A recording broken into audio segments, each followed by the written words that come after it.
presented by Yakult. Yakult पाचन में सुधार और प्रतिरक्षा बढ़ाने में मदद करता है।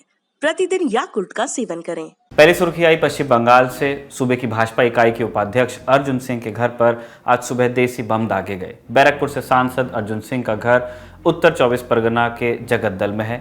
सुबह 6 बजे के करीब जब बम दागे गए तब सिंह का परिवार घर पर था।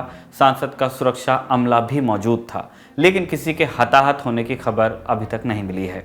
इंडिया टुडे की संवाददाता प्रेमा राजाराम ने जानकारी दी है कि बम सिंह के घर के गेट पर फटे। हमले के वक्त सिंह पश्चिम बंगाल में 3 सीटों पर होने वाले उपचुनाव के संबंध में नई दिल्ली आए हुए थे। पश्चिम बंगाल पुलिस ने आसपास की सीसीटीवी फुटेज खंगालना शुरू कर दिया है ताकि हमलावरों की पहचान हो सके और उनका मकसद मालूम किया जा सके।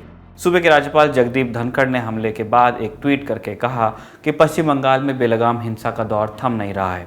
दार्जिलिंग से सांसद राजू बिस्ता ने हमले की एनआईए से जांच कराने की मांग भी की है। दर्शक जानते हैं कि उपचुनाव में कोलकाता की भवानीपुर सीट से खुद मुख्यमंत्री ममता बनर्जी लड़ रही हैं। अभी वो विधानसभा में नहीं है, उनके पास नवंबर तक का टाइम है।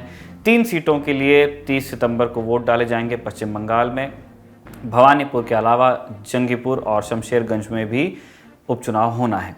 31 अगस्त को ही केंद्रीय गृह मंत्रालय ने पश्चिम बंगाल सरकार को एक चिट्ठी लिखी थी और कहा था कि 61 भाजपा नेताओं की सुरक्षा बढ़ाई जाए। इस लिस्ट में अर्जुन सिंह का नाम भी था। दूसरी सुर्खी बनी है कैबिनेट के फैसलों से। अनिश्चित काल के लिए खिंचते जा रहे किसान आंदोलन और लगातार हो रही किसान महापंचायतों के बीच केंद्र सरकार ने साल 2022-23 के बिक्री वर्ष के लिए रबी की फसलों का न्यूनतम समर्थन मूल्य बढ़ा दिया है। सादी भाषा में इस साल ठंड के मौसम में आप जो बुआई करेंगे उसकी उपज पर आपको पहले से ज्यादा एमएसपी मिलेगा। बढ़ोतरी इस प्रकार है। सरसों, सफेद सरसों और मसूर पर प्रति क्विंटल 400 रुपये ज़्यादा मिलेंगे। चने पर प्रति क्विंटल 130 रुपये की बढ़त हुई है। कुसुम पर प्रति क्विंटल 114 रुपये की बढ़त हुई है। गेहूं पर प्रति क्विंटल 40 रुपये और जौ पर प्रति क्विंटल 35 रुपये की बढ़त हुई है।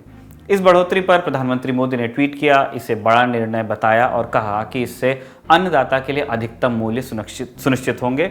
लेकिन इस बढ़ोतरी को लेकर एक दूसरी राय भी है। सामाजिक कार्यकर्ता और इन दिनों किसान आंदोलन में हिस्सा ले रहे योगेंद्र यादव ने एक ट्वीट करके इस बढ़ोतरी को किसानों के साथ एक क्रूर मजाक बताया है। उन्होंने एक टेबल भी शेयर किया और कहा कि ये गेहूं का एमएसपी सिर्फ 2.03% बढ़ा है, जो कि पिछले 12 वर्ष में सबसे कम है।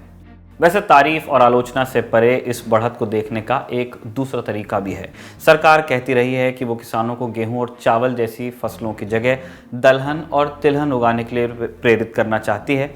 आज कैबिनेट ने जिस तरह एमएसपी बढ़ाया है उसमें साफ दिखता है कि सरकार ने तिलहन और दलहन को ज़्यादा प्रोत्साहन राशि देने की कोशिश की है। वैसे सरकार ने गन्ने का एफआरपी भी बढ़ाकर 290 रुपये प्रति क्विंटल किया है। इसी के साथ सरकार ने परफॉर्मेंस लिंक्ड इंसेंटिव पीएलआई योजना में टेक्सटाइल यानी कपड़े को भी शामिल कर लिया है। इसके लिए सरकार आने वाले 5 सालों में 10,683 करोड़ खर्च करेगी। आखिरी सुर्खी असम से है।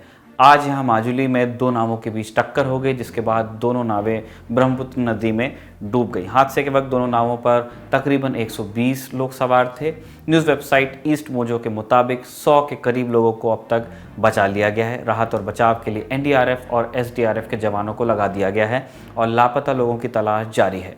यह हादसा निमाटी घाट के करीब हुआ। 9 सितंबर को मुख्यमंत्री हेमंत बिस्वा शर्मा मौके पर जाने वाले हैं।